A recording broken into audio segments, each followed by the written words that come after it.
नमः शिवाय शिवजी सदा सहाय। ओम नमः शिवाय गुरुजी सदा सहाय। 37वां अध्याय योग निरूपण। प्राण वायु के भेद सुन रेच कादी हैं 3। प्राणायाम विधि 100 कियो दोष नाश परवीन। श्री कृष्ण जी बोले, हे महर्षि, अब कृपा करके अत्यंत दुर्लभ योग का निरूपण करें। उपमन्यु बोले, हे श्री कृष्ण जी, अस्तु सावधान पूर्वक सुनो। परम योग उसे कहते हैं जिसके द्वारा सभी विषयों से निवृत्ति हुई अंतःकरण की सब वृत्तियां श्री महादेव जी की निश्चल भक्ति में लग जाएं। वह योग शिव शास्त्र के अनुसार 5 प्रकार का है। मंत्र क्रम योग, स्पर्श योग, भाव योग, अभाव योग, महायोग।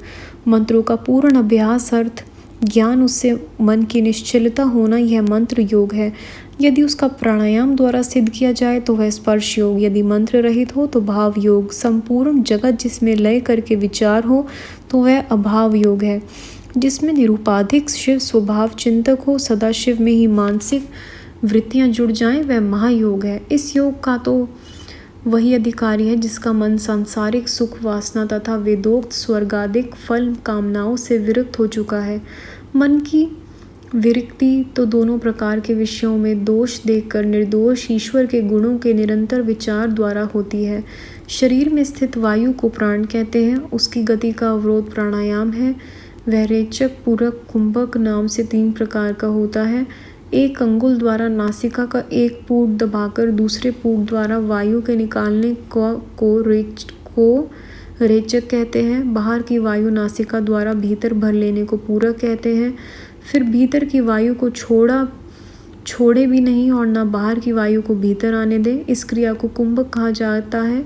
योग स्तंभन में इन तीनों को धीरे धीरे अभ्यास करें। इन प्राणायामों का करना तो नाड़ियों की शुद्धि पूर्वक है। इस प्रकार यह प्राणायाम फिर गर्भ तथा सगर्भ भेद से 2 प्रकार के हो जाते हैं। सगर्भ प्राणायाम जब ध्यान सहित होता है, इनसे रहित हो तो वह अगर्भ से सगर्भ है। प्राणायाम विशेष गुणकारक है, तभी तो योगी लोग सगर्भ प्राणायाम करते हैं। जब प्राण वायु जीत ली जाए तो अन्य सभी वायुओं पर विजय हो जाती है। क्रमानुसार अभ्यस्त किया गया है यह प्राणायाम सभी दोषों को हटा देता है, शरीर की भी रक्षा करता है। जब प्राण वायु पर जय हो जाती है तो यह सभी लक्षण दिखाई दे जाते हैं। विष्टा, मूत्र, कफ आदि सभी मंद पड़ जाते हैं। श्वास वायु लंबी तथा विलंब हो जाती है। हल्कापन, द्रुत गमन, उत्साह, बोलने में चातुर्य, सभी रोगों का विनाश आदि सबके सब प्राणायाम की सिद्धि से पूर्ण हो जाते हैं। सब इंद्रियां विषयों में संलग्न हुआ करती हैं। विषयों से उन्हें खींचकर वश में कर लेने का नाम प्रत्याहार है।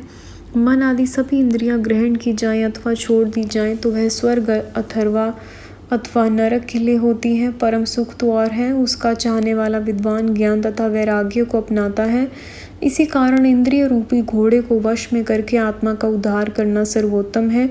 चित्त एकाग्र कर लेना धारणा कहाती है। एक स्थान तो शिव है, उसमें चित्त को एकाग्र कर लेना उचित है। अन्य सभी स्थान दोषवान है, इसलिए समय की अवधि विचार कर परम स्थान सदाशिव में मन को स्थिर कर देना उचित है। 38वां अध्याय योग गति में विघ्न। संशय, व्याधि, चित्त भ्रम, आलस्य आदि अनेक नर सुबुद्धि को त्याग कर पावे नर प्रत्येक। उपमन्यु बोले, हे श्री कृष्ण जी, अब मैं योग में पड़ने वाले विघ्न कहता हूँ। आलस्य, व्याधि, प्रमाद, स्थान, संशय, चित्त का एक जगह न टिकना, अश्रद्धा, भांति दर्शन, दुख, दोमनस्य, विषय के लिए चंचलता इत्यादि 10 प्रकार के विघ्न होते हैं। इन विघ्नों को सदैव शांत करते रहना चाहिए। इनके शांत हो जाने पर सिद्धि सूचक 6 उपसर्ग उत्पन्न हो जाते हैं। प्रतिभा, श्रवण, वार्ता, दर्शन, आस्वादन, वेदना, यही योग के विषय हैं। जब सूक्ष्म बीत जाते हैं, विप्रकृष्ट नहीं होता और यथार्थ ज्ञान हो जाता है, यह प्रतिभा है। यत्न के बिना सभी शब्द सुनाई दें, यह श्रवण है। सभी मनुष्यों की बात समझ लेने को वार्ता कहते हैं। प्रयत्न के बिना सभी पदार्थ दिखाई देने लग जाएं, उसे दर्शन कहते हैं। दिव्य पदार्थों के स्वाद का नाम आस्वादन है। सभी प्रकार के स्पर्शों का ज्ञान वेदना है। इस प्रकार से वह योगी 6 उपसर्ग पाकर सिद्ध होता है। अब मैं योग का प्रयोग कहता हूँ। इस योग के प्रयोग को अभ्यास अग्नि तथा जल के पास सूखे पत्तों पर जहाँ डांस मक्खियाँ हों उस स्थान पर हिंसक पंशु सिंह आदि जहाँ हो, नदी नद हो, समुद्र तट, गली, गौशाला, विष्ठा, मूत्र स्थान आदि जगहों पर न करें। यह तो शिव मंदिर हो, निर्जन वन हो, शुभ देश हो, सुंदर लिपि पुती सुगंधमय पृथ्वी हो, पुष्पादिकों से भूषित हो, वितान आदि लगे हुए हो, कुश जल फल फूल युक्त स्थान हो, वहाँ पर शुभ समय देखकर करें। चिंता नहीं होनी चाहिए, भूख प्यास से व्याकुलता ना हो, थोड़ा भोजन, थोड़ा बोलना, कर्मों से थोड़ा पढ़ना, थोड़ा सोना, जल्दी जागना, सभी परिश्रमों से रहित रहना इत्यादि बातें सोचकर योग करें। आसन हो, सर्वप्रथम गुरुजनों की वंदना करें, फिर सरल स्वभाव, सीधी ग्रीवा, सीधा मस्तक एवं वक्ष स्थल सीधा करके मस्तक कुछ ऊंचा करके बैठ जाएं।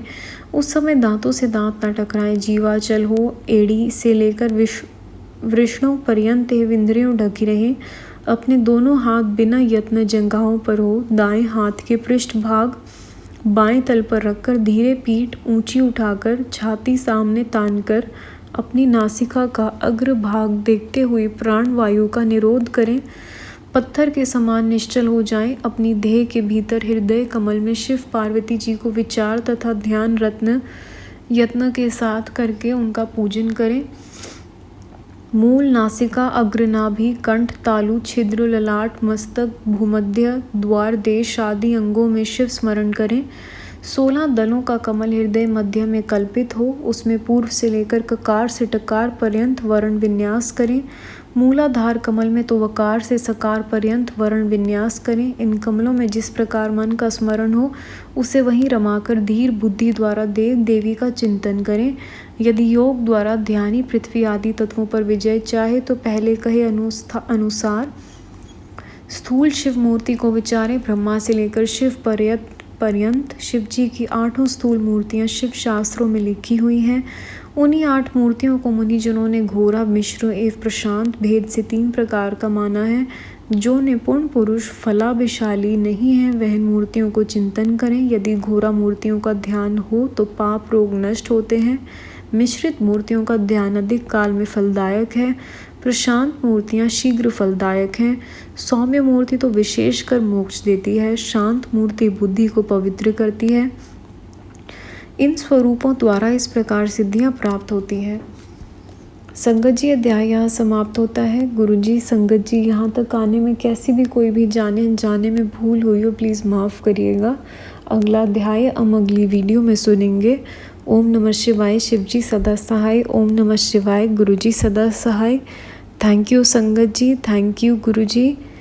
Thank you Guruji. Thank you sangat ji. जय गुरुजी महाराज।